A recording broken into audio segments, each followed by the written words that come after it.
Good afternoon. We are going to read chapters 15 and 16 today of Charlie and the Chocolate Factory. When we left off the other day, they had just gotten to deep down into the factory. Remember, they were going down. They could tell that they were sloping downward, going into the ground. And he said he'd built this big factory underground. And they got to the door, to this door that said the chocolate room. That's what the title of chapter 15 is, the chocolate room. An important room, this, cried Mr. Wonka, taking a bunch of keys from his pocket and slipping one into the keyhole of the door. This is the nerve center of the whole factory, the heart of the whole business. And so beautiful, I insist upon my rooms being beautiful. I can't abide ugliness in factories. In we go then, but do be careful, my dear children. Don't lose your heads. Don't get overexcited. Keep very calm. Mr. Wonka opened the door. 5 children and 9 grown-ups pushed their ways in. And oh, what an amazing sight it was that now met their eyes. They were looking down upon a lovely valley. There were green meadows on either side of the valley, and along the bottom of it there flowed a great brown river. What is more, there was a tremendous waterfall halfway along the river, a steep cliff over which the water curled and rolled in a solid sheet, and then went crashing down into a boiling, churning whirlpool of froth and spray.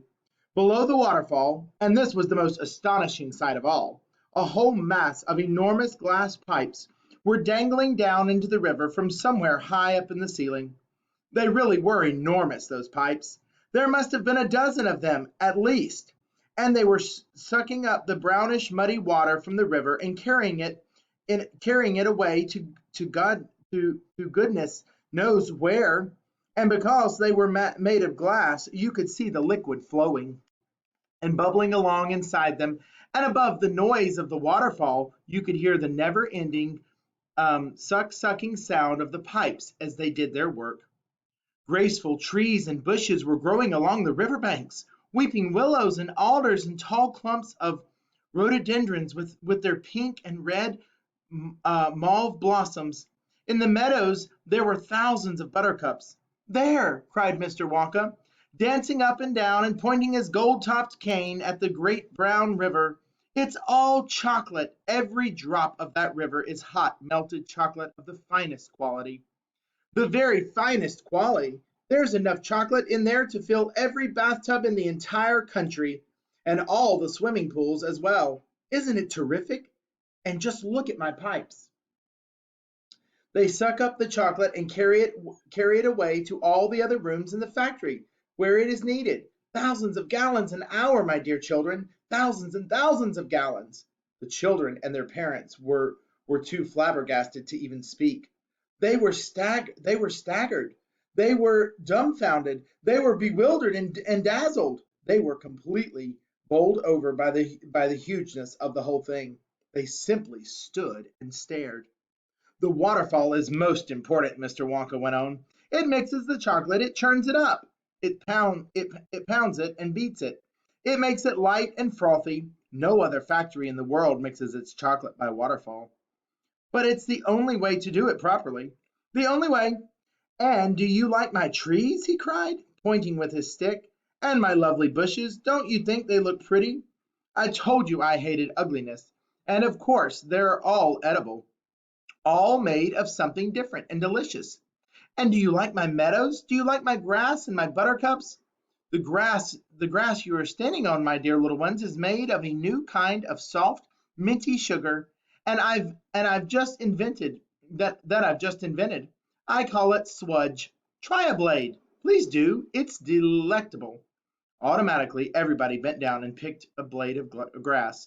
Everybody, that is, except Augustus Gloop, who took a big handful, and Violet Beauregard, before tasting her blade of grass, took the piece of world record breaking chewing gum out of her mouth and stuck it carefully behind her ear. How gross. Isn't it wonderful? Whispered Charlie. Hasn't it got a wonderful taste, Grandpa? I could eat the whole field, said Grandpa Joe, grinning with delight. I could go around on all fours like a cow and eat every blade of grass in the field. Try a buttercup, cried Mr. Wonka. They're even nicer. Suddenly, the air was filled with screams of excitement. The screams came from Veruca Salt. She was pointing frantically to the other side of the river. Look, look, look over there, she screamed. What is it? He's moving. He's walking. It's a little person. It's a little man. Down there, below the waterfall. Everybody stopped picking buttercups and stared across the river. She's right, Grandpa, cried Charlie. It is a little man. Can you see him? I see him, Charlie, said Grandpa Joe excitedly. And now everybody started shouting at once. There's two of them. My gosh, so there is. There's more than two. There's one, two, three, four, five. What are they doing? Where do they come from? Who are they? Children and parents alike rushed down to the edge of the river to get a closer look. Aren't they fantastic? No higher than my knee. Look at their funny long hair. The tiny men, they were no larger than medium-sized dolls, had stopped what they were doing, and now they were staring back across the river at the visitors. One of them pointed towards the children, and then he whispered something to the other four, and all five of them burst into peals of laughter. And here is a picture of the little men. But they can't be real people, Charlie said. Of course they're real people, Mr. Wonka answered. They're Oompa Loompas. And that's the end of chapter 15. So chapter 16. Chapter 16 is titled The Oompa Loompas. Oompa Loompas? Everyone said at once. Oompa Loompas? Imported direct from Loompa Land, said Mr. Wonka proudly. There's no such place, said Mrs. Salt. Excuse me, dear lady, but, Mr. Wonka cried, Mrs. Salt, I am a teacher of geography. Then you'll know all about it, said Mr. Wonka. And oh, what a terrible country it is. Nothing but thick jungles infested by the most dangerous beast in the entire world. Hornswogglers and snogwangers, and those terrible, wicked wangdoodles. A wangdoodle would eat 10 Oompa Loompas for breakfast and come galloping back for a second helping. When I went out there, I found the little Oompa Loompas living in tree houses. They had to live in tree houses to escape from the wangdoodles and the hornswogglers and the snogwangers. And they were practically starving to death. They were living on green caterpillars, and the caterpillars tasted revolting. The Oompa Loompas spent every moment of their days climbing through the treetops looking for other things to mash up with the caterpillars and make them taste better. Red beetles, for instance, and eucalyptus leaves, and the bark of the bong bong tree. All of them beastly, but not quite so beastly as the caterpillars. Poor little Oompa Loompas. The one food they longed for more than any other was the cocoa bean, but they couldn't get it. And Oompa Loompa was lucky if he found 3 or 4 cocoa beans a year. And it shows a picture of their treehouse. But, oh, how they craved them. They used to dream about cocoa beans all night and talk about them all day. You had only to mention the word cocoa to an Oompa Loompa, and he would start dribbling at the mouth. The cocoa bean, Mr. Wonka continued, which grows on the cocoa tree, happens to be the thing from which all chocolate is made. You cannot make chocolate without the cocoa bean. The cocoa bean is chocolate. I myself use billions of cocoa beans every year in this factory. And so, my dear children, as soon as I discovered that the Oompa Loompas were crazy for this particular food, I climbed up to their treehouse village and poked my head in through the door of the treehouse belonging to the leader of the tribe. The poor little fellow, looking thin and starved, was sitting there trying to eat a bowl full of mashed up green caterpillars without being sick.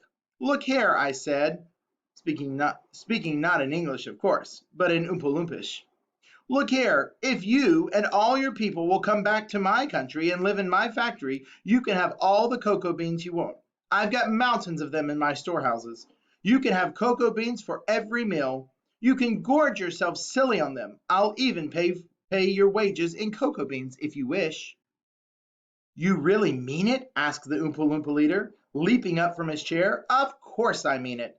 I said, and you can have chocolate as well. Chocolate tastes even better than cocoa beans because it's got milk and sugar added. The little man gave a great whoop of joy and threw the bowl of mashed caterpillars right out of the treehouse window. "It's a deal," he cried. "Come on, let's go." So I shipped them all over here, every man, woman, and child in the Oompa Loompa tribe. It was easy. I smuggled them over in large packing cases with holes in them, and they all got here safely. They are wonderful workers. They all speak English now. They love dancing and music. They are always making up songs. I expect you will hear a good deal of singing today from time to time. I must warn you, though, that they are rather mischievous. They like jokes. They still wear the same kind of clothes they wore in the jungle. They insist upon that. The men, as you see for yourselves across the river, wear only deer skins. The women wear leaves, and the children wear nothing at all. The women use fresh leaves every day. "Daddy," shouted Veruca Salt, the girl who's got everything she wanted. "Daddy, I want an Oompa Loompa. I want you to get me an Oompa Loompa. I want an Oompa Loompa right now. Right away I want an Oompa Loompa. I want to take it home with me. Go on, Daddy, get me an Oompa Loompa." "Now, now, my pet," her father said. "We mustn't interrupt Mr. Wonka." "But I want an Oompa Loompa," screamed Veruca. "All right, Veruca, all right. But I can't get it for you this second. Please be patient. I'll see you have one before the day is out." Augustus shouted. Augustus," shouted Mrs. Gloop. "Augustus, sweetheart, I don't think you had better do that." Augustus Gloop, as you might have guessed, had quietly sneaked down to the edge of the river, and he was now kneeling on the riverbank, scooping up hot melted chocolate into his mouth as fast as he could. That's the end of chapter 16. Thanks, guys. Have a great afternoon.